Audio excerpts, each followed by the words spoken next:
இந்தியாவின் சஜிட்ரிக்ஸ் காசி அத்தியாயம் -8 மகர ராசியின் சக்திவாய்ந்த ஒளி வெளிப்பட்டது. வானியல் இணைப்பு மையம் இப்போது துலாக்கோள், மேஷம் மற்றும் கடகத்தின் இணக்கமான சத்தத்துடன் எதிரொலித்தது. அவற்றின் ஒளிகள் பரந்த, நட்சத்திரங்கள் நிறைந்த அறையில் ஒரு ஆறுதலான இருப்பை அளித்தன. ஹீரோக்கள் தங்களுக்குள் ஒரு ஆழ்ந்த மாற்றத்தை உணர்ந்தனர். அவர்களின் ஒற்றுமை இனி ஒரு முயற்சி அல்ல, ஆனால் ஒரு இயற்கையான ஓட்டம். அவர்களின் தனிப்பட்ட பலங்கள் தடையின்றி பிணைந்திருந்தன. சரி, அண்டத் துப்புரவுப் படை. மஞ்சனி தனது கைகளை தேய்த்துக் கொண்டு அறிவித்தான். நமது இனிமையான கூட்டு மனச்சாட்சிக்கான அடுத்தது யார்? புலம்பல் பேர்வழி இல்லை என்று நம்புகிறேன். அனோகான், முன்பு இருந்ததை விட மிகவும் கவனமாக, ஒரு மந்தமான, கனமான சாம்பல் நிறத்துடன் துடிக்கும் ஒரு கோளத்தை நோக்கி மிதந்தான். அது எப்போதாவது கூர்மையான, உடையக்கூடிய ஒளித் துண்டுகளை வீசியது. மகரம் என்று அவன் அடையாளம் கண்டான். அவனது குரல் கவலையுடன் இருந்தது. அதன் சாரம் ஒழுக்கம், லட்சியம், பொறுப்பு, கட்டமைப்பின் மிக அடிப்படையான தன்மை. கோடீஸ்வரன் அதை உடைத்தது மட்டுமல்ல, அவர் அதன் லட்சியத்தை கொடுங்கோன்மையாகவும், அதன் ஒழுக்கத்தை கடினமான, மூச்சு திணறடிக்கும் கட்டுப்பாடாகவும், அதன் பொறுப்பை ஒடுக்கும் அலட்சியமாகவும் திரித்தார். பிவாடாஸ் ஒரு குளிர்ச்சியை உணர்ந்தான். அநியாயமான சட்டங்களின் மூச்சு திணறடிக்கும் பிடியில், சமூகங்களை விழுங்கும் லட்சியம், தங்களது புனிதமான கடமைகளைத் தவிர்த்த தலைவர்கள், இந்த சிதைவின் விளைவுகளை அவர்கள் தங்கள் சொந்த நிலங்களில் கண்டிருந்தான். இந்த காசி ஒரு ஆழமான சமூக காயத்தை பிரதிபலித்தது. மாரைதனின் நீடித்த மனோ எதிரொலி, இப்போது மங்கலாக இருந்தாலும், நுண்ணறிவை வழங்கியது. உண்மையான கட்டமைப்பு வளர்ச்சியை வளர்க்கிறது. உண்மையான லட்சியம் அனைவருக்கும் சேவை செய்கிறது. மற்றும் உண்மையான ஒழுக்கம் நேர்மைக்கு வழிவகுக்கிறது. மகரத்திற்கு, கடினமான வரம்புகளை அகற்றுங்கள், பொறுப்புள்ள கட்டிடக் கலைஞரை எழுப்புங்கள், மற்றும் ஒரு நீதியான அடித்தளத்தை உருவாக்குங்கள். அவர்கள் மகரம் கோளத்தைச் சுற்றி ஒரு வட்டத்தை அமைத்தனர். பிவாடாஸின் கையில் வானியல் இதயப் படிகம் சீராகத் துடித்தது. அதன் ஒளி ஒடுக்கும் ஒளியை ஊடுருவியது. அனோகான் தலைமை தாங்கினான். அவனது வழமையான எச்சரிக்கை ஒரு அமைதியான, பகுப்பாய்வு நோக்கமாக மாறியது. அவன் சிக்கலான, நீதியான அமைப்புகள், தெளிவான, நெறிமுறை நிர்வாகத்தின் பாதைகளை கற்பனை செய்தார். டெஸ் கொள்கைகளை நிலைநிறுத்துவதில் அசைக்க முடியாத துல்லியத்தில் கவனம் செலுத்தினாள். கேசிவரி சமநிலையான, நிலைநிறுத்தும் பூமி ஆற்றலைச் செலுத்தினார். அடித்தளங்களை கடினமாக்காமல் திடப்படுத்த முயன்றாள். பிவாடாஸ் தனது உள்ளார்ந்த கடமை உணர்வையும் பாதுகாப்பு மேற்பார்வையையும் செலுத்தினார். மஞ்சானி, ஆச்சரியப்படும் விதமாக, ஒரு தீவிர கவனத்துடன் பங்களித்தான்.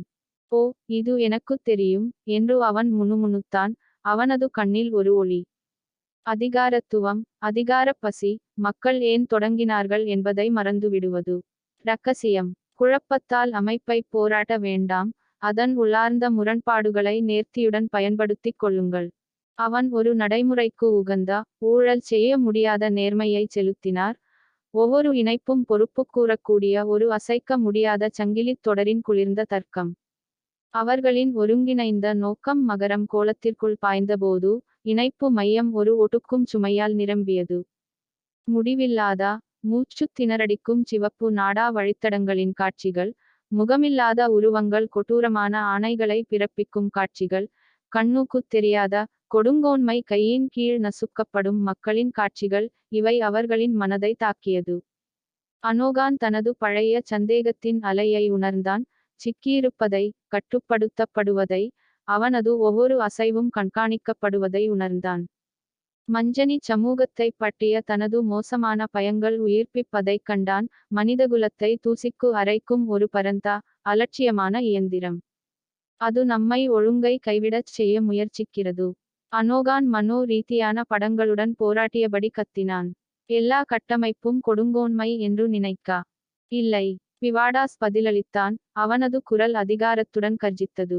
கட்டமைப்பு பாதுகாக்கிறது. அது வலிமையைத் தருகிறது. நாம் நீதியைத் தேடுகிறோம், அராஜகத்தை அல்ல. அவன் ஒரு வலிமையான கோட்டையின் பிம்பத்தை செலுத்தினார். அதன் சுவர்கள் வலிமையானவை, ஆனால் அதன் வாயில்கள் திறந்திருந்தன, வரவேற்கும் மற்றும் நீதியுடன் இருந்தன. மஞ்சானி, ஒடுக்கும் காட்சிகளுக்கு மத்தியிலும், தனது புத்திசாலித்தனத்திற்கு ஒரு புதிய இலக்கைக் கண்டான். இது வரிப் பருவத்தை விட மோசமானது, ஒனஸ்ட்லி. குறைந்தபட்சம் அப்போது உங்களை யார் ஏமாற்றுகிறார்கள் என்று உங்களுக்குத் தெரியும். இங்கே அது வெறும் அண்ட ஆவணங்களின் தவிர்க்க முடியாத சுமை. அவனது வறண்ட நகைச்சுவை விசித்திரமாக ஒரு துல்லியமான ஒளி போல செயல்பட்டது.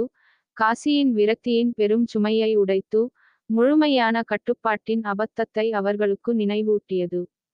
மஞ்சானியின் நோயுற்ற நகைச்சுவையை கேட்ட அனோகான் ஒரு விசித்திரமான தெளிவைக் கண்டான். அவன் ஒடுக்கும் கட்டமைப்புகளை அகற்றுவதை மட்டுமல்ல, அவற்றை துல்லியமாக, நேர்த்தியாக மீண்டும் கட்டியெழுப்புவதையும், நெறிமுறை செங்கல் மூலம் செங்கல், நீதியான விதி மூலம் விதி ஆகியவற்றையும் காட்சிப்படுத்தத் தொடங்கினான். அவன் ஒழுங்கின் திறனைப் பற்றி கவனம் செலுத்தினான், அதன் ஊழலைப் பற்றி மட்டுமல்ல. கேசிவரி மலை பாறையின் நெகிழ்ச்சித்தன்மையை செலுத்தினார், நிலையானது ஆனால் விட்டுக் கொடுக்காதது. மெதுவாக, வலிமையுடன், மகரம் கோலத்தின் கனமான சாம்பல் நிறம் மாறத் தொடங்கியது. கூர்மையான, உடையக்கூடிய துண்டுகள் மென்மையடைந்தன, தெளிவான, படிக முகங்களாக மீண்டும் உருவாகின. ஒடுக்கும் சுமை நீங்கியது, அதற்குப் பதிலாக ஒரு ஆழ்ந்த நிலைத்தன்மை மற்றும் தெளிவான நோக்கம் ஏற்பட்டது. கோலம் ஒரு ஆழமான, மண்ணின் பழுப்பு நிறத்துடன் துடித்தது, ஒழுக்கமான லட்சியம் மற்றும் அசைக்க முடியாத பொறுப்பின் ஆற்றலை வெளிப்படுத்தியது. மகரத்தின் சாரத்தில் இருந்த வானியல் தழும்பு மங்கி, சமநிலையான, நீதியான அடித்தளத்தின் தெளிவான கோடுகளால் மாற்றப்பட்டது. ஒரு கட்டமைப்பு ஒருமைப்பாடு இணைப்பு மையம் முழுவதும் பரவியது. பிவாடாஸ் தனது தலைமை திடப்படுவதை உணர்ந்தான், சமூகத் தேவைகள் பற்றிய அவனது புரிதல் ஆழமடைந்தது.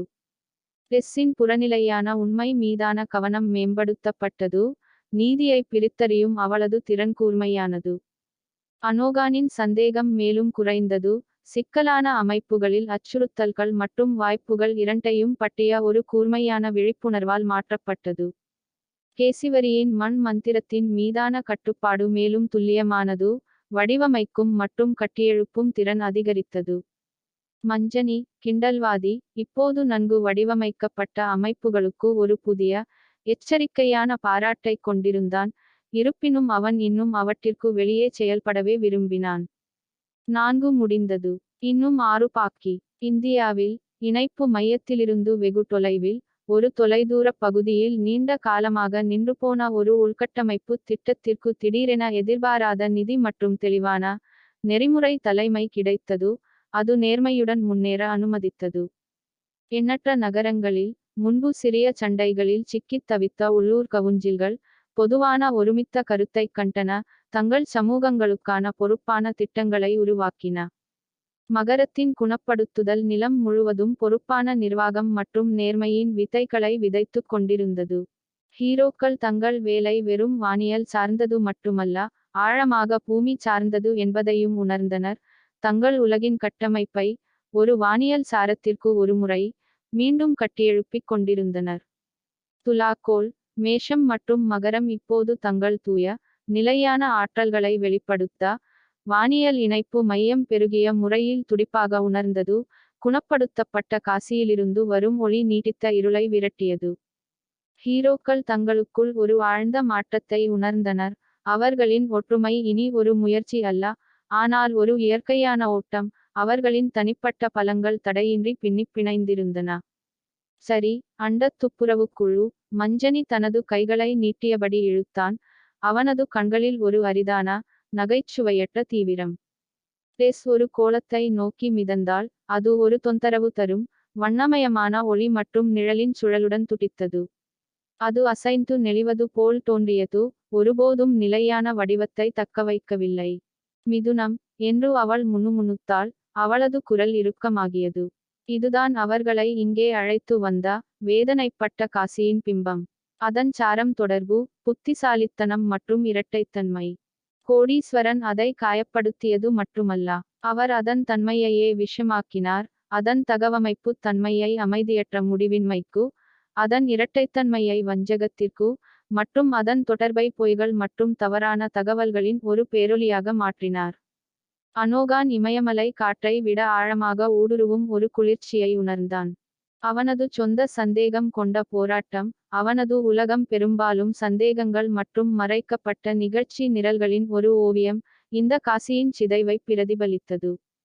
இது நம்பிக்கையின் மிக அடிப்படையான அடித்தளத்தின் மீதான நேரடி தாக்குதல். மாரைதனின் மங்கலான, பின்வாங்கும் எதிரொலி கடுமையான வழிகாட்டலை வழங்கியது. உண்மையான தொடர்பு புரிதலை வளர்க்கிறது, உண்மையான புத்திசாலித்தனம் உண்மையை நாடுகிறது, மற்றும் உண்மையான இரட்டைத்தன்மை சமநிலையை தழுவுகிறது. மிதுனத்திற்கு, பொய்களை அவிழ்த்து விடுங்கள், அலைபாயும் எண்ணங்களை நிலைப்படுத்துங்கள், மற்றும் தெளிவான தொடர்புகளை உருவாக்குங்கள். அவர்கள் மிதுனம் கோளத்தைச் சுற்றி தங்கள் வட்டத்தை அமைத்தனர், வானியல் இதயப் படிகம் பெருக்கப்பட்ட சக்தியுடன் துடித்தது. அனோகான், குழப்பத்தில் உள்ள வடிவங்களை கண்டறிவதில் தனது திறமையைப் பயன்படுத்தி, தலைமை தாங்கினான். அவன் முழுமையான தெளிவை செலுத்தினார், தூய தகவலின் நேரடி, உடைக்கப்படாத கோடுகளை கற்பனை செய்தார். டெஸ் தனது செம்மைப்படுத்தப்பட்ட பார்வையை ஒருமுகப்படுத்தினாள், வெறும் மாயைகளை ஊடுருவிப் பார்ப்பது மட்டுமல்லாமல், அசைக்க முடியாத உண்மையை செலுத்தவும். கேசிவரி இணக்கமான காற்று நீரோட்டங்களைச் செலுத்தினார், அமைதியற்ற மனப்புயலை அமைதிப்படுத்த முயன்றாள். பிவாடாஸ் தனது அசைக்க முடியாத சரி மற்றும் தவறு உணர்வுடன் அவர்களின் கூட்டு நோக்கத்தை நிலைநிறுத்தினான். மஞ்சானி, ஆச்சரியப்படும் விதமாக, இந்த சவாலுக்கு தனித்துவமாக பொருத்தமானவனாக தன்னைக் கண்டான். ஓ, திசைதிருப்புதல் மற்றும் அரை, உண்மைகளின் அழகான கலை, என்று அவன் முணுமுணுத்தான். அவனது பழைய இருண்ட நகைச்சுவையின் ஒரு மினுமினுப்பு திரும்பி வந்தது, ஆனால் இப்போது ஒரு கூர்மையான, நெறிமுறை விளிம்புடன். நான் அதை பயிற்சி செய்துள்ளேன். ஆனால் உண்மையான நேர்த்தியான வஞ்சகம் மறைப்பது பட்டியது அல்ல. அது ஒரு வித்தியாசமான உண்மையை வெளிப்படுத்துவது பட்டியது. அவன் தனது நோக்கத்தை செயற்கையின் அடுக்குகளை உரிக்க, தூய தகவலின் வெறுமையான எலும்புகளை, எவ்வளவு சங்கடமாக இருந்தாலும், வெளிப்படுத்துவதில் ஒருமுகப்படுத்தினான். அவன் நேர்மையை செலுத்தவில்லை, ஆனால் அதன் தேவையை செலுத்தினார். அவர்களின் ஒருங்கிணைந்த நோக்கம் மிதுனம் கோளத்திற்குள் பாய்ந்தபோது, இணைப்பு மையம் ஒரு திகைப்பூட்டும் மாயைகளின் சுழலால் வெடித்தது. காற்றே அசைந்தது, முகங்கள் மாறின, வார்த்தைகள் திரிந்தன, ஒலிகள் நிலையற்று கரைந்தன. அவர்கள் ஒருவரையொருவர் அச்சுறுத்தும் கேலிச்சித்திரங்களாக மாறுவதைக் கண்டார்கள், தங்கள் சொந்த வாயிலிருந்து குற்றச்சாட்டுகள் முணுமுணுப்பதைக் கேட்டார்கள், துரோகம் மற்றும் தோல்வியின் மாயாஜால காட்சிகளைக் கண்டார்கள். டெஸ் சிதைந்த நினைவுகளின் குருட்டுப் பிரகாசங்களால் தாக்கப்பட்டாள், ஒருமித்த முரண்பட்ட எண்ணங்களின் பேரொலி அவளது புலன்களை மூழ்கடித்தது, அவளது கடினமாகப் பெற்ற தெளிவை உடைக்க அச்சுறுத்தியது. அனோகான் அவனது சந்தேகம் பெருகுவதைப் பார்த்தான், ஒவ்வொரு சிதைந்த பிம்பமும் அவனது ஆழ்ந்த பயங்களை உறுதிப்படுத்தியது, அவனது சொந்த மனமே சிதைக்கப்பட்டுவிட்டதா என்று கேள்வி கேட்க வைத்தது. அது நம்மை சந்தேகத்தில் மூழ்கடிக்க முயற்சிக்கிறது. டெஸ் தலையை பிடித்துக் கொண்டாள், வண்ணமயமான சுழற்சியை தாங்க முடியாமல் மூச்சிரைத்தாள். நான் பார்ப்பதை நம்ப முடியாது. அது வெறும் மாயை, முட்டாள். மஞ்சானியின் குரல், கூர்மையாக இருந்தாலும், ஆச்சரியப்படும் விதமாக நிலையானது. அவன் பிவாடாஸின் முகம் ஒரு ஏளனமான வில்லனாக மாறுவதைப் பார்த்தான், பின்னர் மீண்டும் இயல்பு நிலைக்கு வந்தது. படங்களுடன் சண்டையிடாதே. அவற்றைப் பார்த்து சிரி. அவை வெறும் மோசமான வேடிக்கையான தந்திரங்கள். அவன் ஒரு கோமாளியின் பிம்பத்தை செலுத்தினார், மகிழ்ச்சியுடன் திரைச்சீலைகளைத் திறந்து எதையும் வெளிப்படுத்தவில்லை. அவனது கிண்டலான புத்திசாலித்தனம் மனதை மறையடிக்கும் குழப்பத்திற்கு எதிராக ஒரு துல்லியமான ஆயுதம். டெஸ்ஸின் மீது ஏற்பட்ட ஆழமான விளைவைக் கண்ட அனோகான், தனது சொந்த மனதை ஒரு பற்றற்ற, பகுப்பாய்வு நிலைக்கு கட்டாயப்படுத்தினான். அவன் மாயைகளின் மூலத்தைத் தேடத் தொடங்கினான், அவற்றுடன் சண்டையிடாமல், அவற்றை அவிழ்க்கத் தொடங்கினான். ஒரு மாஸ்டர் குறியீட்டு கலைஞர் ஒரு நிரலில் உள்ள தவறான வரிகளைக் கண்டுபிடிப்பது போல.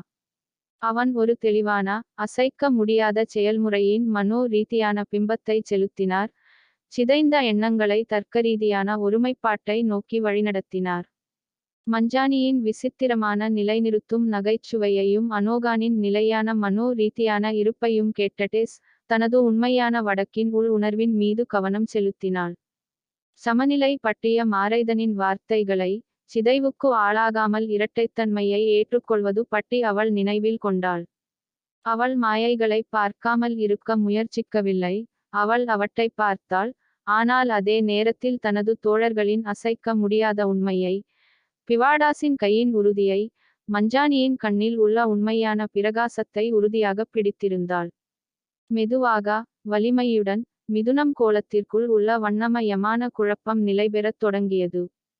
நகரும் படங்கள் நின்றுவிட்டன, குரல்களின் பேரொலி மறைந்தது, அதற்குப் பதிலாக ஒரு தெளிவான, எதிரொலிக்கும் சத்தம் வந்தது. கோலம் ஒரு அற்புதமான, ஒளிரும் மஞ்சள் நிறத்துடன் ஒளிரத் தொடங்கியது, அதன் ஒளி நிலையாகவும் அசைக்க முடியாததாகவும் இருந்தது. தூய தொடர்பு, தெளிவான புத்திசாலித்தனம் மற்றும் சமநிலையான இரட்டைத் தன்மையின் ஆற்றலை வெளிப்படுத்தியது. மிதுனத்தின் சாரத்தில் இருந்த வானியல் தழும்பு கரைந்து, களங்கமற்ற உண்மையின் ஒரு பிரகாசமான மையத்தால் மாற்றப்பட்டது. ஒரு ஆழ்ந்த தெளிவின் அலை இணைப்பு மையம் முழுவதும் பரவியது. பிவாடாஸ் தன்னைச் சுற்றியுள்ள காட்டு தெளிவடைவதை உணர்ந்தான், அவனது எண்ணங்கள் கூர்மையானது, மேலும் ஒருமுகப்படுத்தப்பட்டது. டெஸ்ஸின் பார்வை கூர்மையானது, உலகத்தை மட்டுமல்ல, அதன் அடிப்படையான வடிவங்களையும் வியக்கத்தக்க துல்லியத்துடன் பார்த்தாள். அனோகானின் சந்தேகம் மறைந்தது, அதற்குப் பதிலாக உண்மை மற்றும் வஞ்சகம் பற்றிய ஒரு புறநிலை, கூர்மையான புரிதல் ஏற்பட்டது. கேசிவரியின் எண்ணங்கள் சுதந்திரமாகப் பாய்ந்தன, காற்று நீரோட்டங்களுடனான அவளது தொடர்பு மேலும் திரவமானது, மேலும் தொடர்பானது. மஞ்சனி, ஒருமுறைக்கு ஒருமுறை, உண்மையுடன் உண்மையாகவே அமைதியாக இருப்பது போல் தோன்றினான். சிரமமான உண்மை கூட. அவனது கிண்டல் இப்போது வெறும் பொய்மையைக் கண்டுபிடிப்பதை விட, அதை வெட்டுவதற்கான ஒரு கருவியாக மாறியது. 5 முடிந்தது. இன்னும் 5 பாக்கி. கீழே, இந்தியாவின் பரபரப்பான நகரங்களில், பொது விவாதத்தை மேகமூட்டிய தவறான தகவல்களின் அலை பின்வாங்கத் தொடங்கியது. சூடான வாதங்கள் உண்மையான புரிதலின் தருணங்களைக் கண்டன. சமூகங்களுக்கு இடையிலான தவறான புரிதல்கள் தீர்க்கப்படத் தொடங்கின, அதற்குப் பதிலாக தற்காலிக உரையாடல்கள் ஏற்பட்டன. மிதுனத்தின் குணப்படுத்துதல் உண்மை, தெளிவு மற்றும் திறந்த உரையாடலை வளர்த்து வருகிறது, தேசத்தில் தொடர்பின் மிக அடிப்படையான தன்மையையே மீண்டும் கட்டியெழுப்புகிறது. ஹீரோக்கள் உண்மையான வெற்றி தீமையை வெல்வது மட்டுமல்ல, தீமை அழிக்க முயன்ற உள்ளார்ந்த சமநிலை மற்றும் உண்மையை மீட்டெடுப்பது என்பதையும் கற்றுக்கொண்டனர். ஒவ்வொரு குணப்படுத்தப்பட்ட காசியும் முழுமையாக மீண்டும் விழித்தெழுந்த இந்தியாவை நோக்கிய ஒரு படியாகும். இந்தியாவின் சஜிட்ரிக்ஸ் காசி அத்தியாயம் -9 தொடரும்.